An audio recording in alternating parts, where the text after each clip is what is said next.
Kekalahan jadi panggilan, Mauricio Souza siapkan mental baja jelang pekan ke-7 lawan Borneo FC. Laga PSM Makassar versus Persija Jakarta jadi momen spesial Jordi Amat. Kok bisa? FIFA restui rangkap jabatan Erick Thohir sebagai Ketum PSSI dan Menpora. Apa alasannya? Penyakit lama kambuh lagi. Pelatih PSM Makassar curhat gaji nunggak 5 bulan. Halo semua, selamat datang di channel Total Liga IDN. Kali ini kita akan membagikan berita sepak bola Indonesia pilihan, dan langsung saja kita ke berita yang pertama. Kekalahan jadi panggilan, Mauricio Souza siapkan mental baja jelang pekan ke-7 lawan Borneo FC. Di Parepare, Persija menelan pil pahit pada pekan ke-6 Super League 2025-2026. Meski begitu, Mauricio Souza, pelatih Persija, memastikan luka itu bukanlah tanda rapuh. Hasil minor 0-2 dari PSM menjadi sebuah panggilan. Panggilan untuk kembali menempa diri dengan keringat dan kerja keras yang lebih dalam. Sejatinya pun, di laga tersebut Fabio Calonego dan kawan-kawan tidak bermain di bawah standar. Sebanyak 76% penguasaan bola didapat Persija plus 8 kali total tembakan. Akurasi operannya pun mencapai 84% berbanding 63% milik PSM. Namun, faktanya skema main Persija kurang sesuai dengan apa yang diharapkan Mauricio.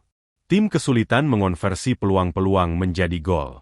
Ini baru awal musim. Masih banyak yang akan terjadi di musim ini. Sekarang baru pekan ke-6 dari 34 pertandingan.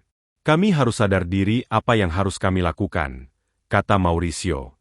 Kini, juru taktik berusia 51 tahun itu fokus mempersiapkan tim asuhannya untuk menggapai poin penuh pada pekan ke-7.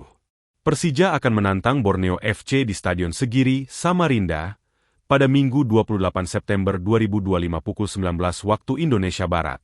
Yang terpenting, kini mental macan Kemayoran tetap tegak berdiri, menatap laga berikutnya dengan hati yang tak gentar.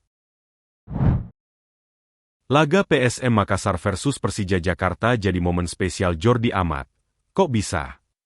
Pertandingan PSM Makassar versus Persija Jakarta pada pekan ke-6 Super League 2025-2026 menjadi momen spesial bagi Jordi Amat, meski Persija harus merasakan ketangguhan dari tuan rumah PSM Makassar. Kekalahan ini pertama kali diperoleh macan Kemayoran musim ini, sekaligus menggagalkan misi mereka mengkudeta Borneo Samarinda FC di puncak klasemen.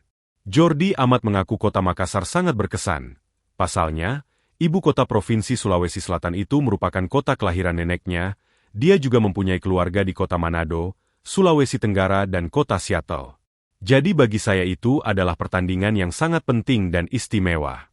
Saya sangat senang berada di sini, ujar Jordi Amat usai pertandingan. Jordi Amat kecewa dengan kegagalan membawa pulang 3 poin dari markas PSM Makassar. Ia menyebut, melawan PSM Makassar adalah pertandingan yang sulit, usaha keras telah diberikan, tapi hasil akhir tak sesuai harapan. Seperti yang saya katakan sebelumnya, kami tahu itu adalah pertandingan yang sangat sulit. Tapi kami berusaha. Hari ini bukan hari terbaik kami, ujar Jordi Amat. Walau begitu, Jordi Amat tak ingin larut dalam kekalahan. Baginya kompetisi masih panjang, Persija perlu berbenah menghadapi setiap pertandingan. Perjalanan kami masih panjang. Jadi, kami harus terus melaju, tegasnya. Sementara pelatih Persija Mauricio Souza mengatakan, kekalahan timnya karena kurang maksimalnya beberapa faktor, utamanya tingkat kefokusan saat bertahan. Banyak kesalahan dilakukan anak asuhnya di dekat kotak penalti. Selain itu, penyelesaian akhir Rizky Ridho dan kawan-kawan kurang maksimal. Kendati demikian, pelatih asal Brasil ini menyatakan, kekalahan tersebut tak membuat para pemainnya menyerah. Ia bertekad untuk bisa mengembalikan Persija ke jalur kemenangan di laga selanjutnya. FIFA restui rangkap jabatan Erick Thohir sebagai Ketum PSSI dan Menpora. Apa alasannya? FIFA akhirnya merestui keputusan Erick Thohir untuk rangkap jabatan sebagai Ketua Umum PSSI dan Menteri Pemuda dan Olahraga. Apa alasannya? Erick Thohir secara mengejutkan mendapat mandat untuk menjadi Menpora menggantikan Dito Aryo Tejo. Ia dilantik di Istana Negara pada Rabu 17 September 2025. Penunjukan Erick Thohir menjadi Menpora memunculkan pro dan kontra.